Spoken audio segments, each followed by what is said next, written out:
نحمده ونصلي على رسوله الكريم. اعوذ باللہ من الشیطان الرجیم. بسم اللہ الرحمن الرحیم. السلام علیکم ورحمۃ اللہ وبرکاتہ.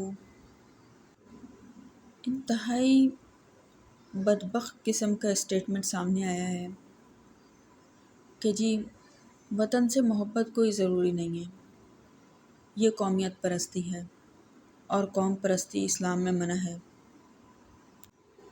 اسلام ایکویلٹی کو پریفر کرتا ہے، اور ویسے بھی پاکستان کون سا اسلامک اسٹیٹ ہے جس کی وجہ سے اس سے محبت کی جائے.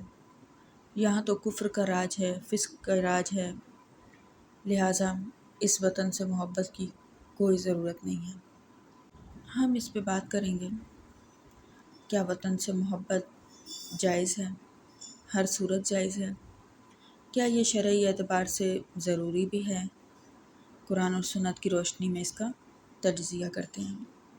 قال اللہ تعالی، سورہ قصص آیت نمبر 85 ان الذی فرض علیک القرآن لرادک الی معاد. بے شک جس نے آپ پر قرآن فرض کیا وہ آپ کو واپس لوٹانے والا ہے آپ کے اصل مقام کی طرف. علماء مفسرین کے مطابق معاد سے مراد مکہ ہے. یہ آیت اس وقت نازل ہوئی جب نبی صلی اللہ علیہ وسلم ہجرت فرما کر مکہ چھوڑ رہے تھے. اس میں وعدہ ہے کہ آپ کو اپنے وطن لوٹایا جائے گا. یہ وطن سے محبت کے جذبات کو ظاہر کرتا ہے. اور سنن ترمذی کی روایت میں ایک روایت آتی ہے کہ نبی کریم صلی اللہ علیہ وسلم جب مدینہ سے ہجرت فرما رہے تھے تو اس وقت آپ کی زبان اطہر پر یہ الفاظ تھے: اللہ انکی لخیر ارض اللہ و احب ارض اللہ الی اللہ ولولا انی اخرجت منک ما خرجت. اللہ کی قسم، تو اے مکہ اللہ کی سب سے بہترین اور محبوب ترین زمین ہے. اگر مجھے تجھ سے نہ نکالا جاتا تو میں کبھی نہ نکلتا. سنن ترمذی حدیث نمبر 3925. یہ الفاظ آپ صلی اللہ علیہ وسلم نے مدینہ کے بارے میں اس وقت کہے جب مدینہ پر کفر اور جہالت کا راج تھا.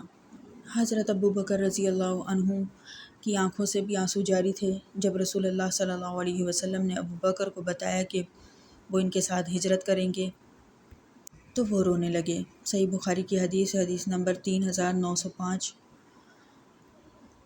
تو اگر اس وقت صحابہ کرام کی آنکھوں سے آنسو نکل سکتے تھے تو رسول اللہ صلی اللہ علیہ وسلم کی دل کی کیفیت کا اندازہ لگایا جا سکتا ہے.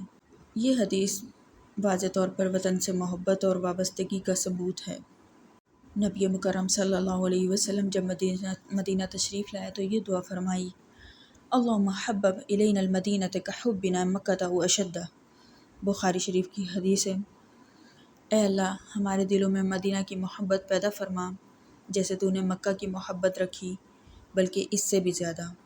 تو یہاں تو وطن کی محبت مانگی جا رہی ہے. مکہ جو کہ اللہ کا گھر ہے، جہاں پر اللہ کا گھر ہے، اس سے بھی زیادہ محبت مانگی جا رہی ہے. ہجرت کے بعد آپ صلی اللہ علیہ وسلم بار بار مکہ کی طرف رجت اور اس کی فتح کی دعائیں کرتے. جب فتح مکہ ہوئی تو آپ صلی اللہ علیہ وسلم کی آنکھوں میں آنسو تھے. اپنا ہوم لینڈ واپس مل جانے کی خوشی کے آنسو.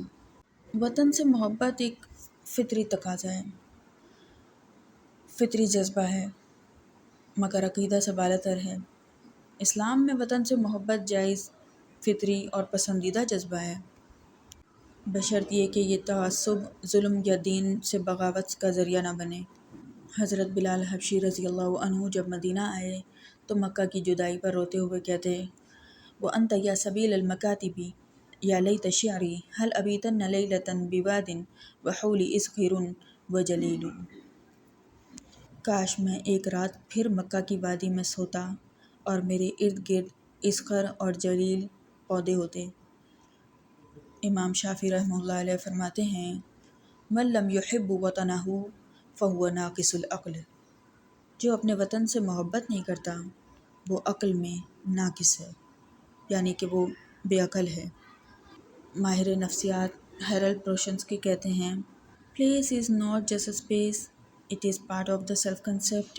یعنی کہ پلیس جو آپ کا ہوم لینڈ ہے، آپ کے رہنے کی جگہ، آپ کا گھر، آپ کا وطن، یہ ایک اسپیس، ایک جگہ ہی نہیں ہے، بلکہ یہ آپ کی پہچان بھی ہے۔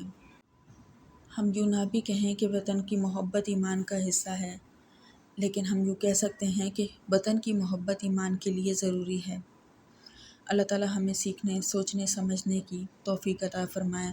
وآخر دعوانا الحمد للہ رب العالمین۔ جزاک اللہ خیرا۔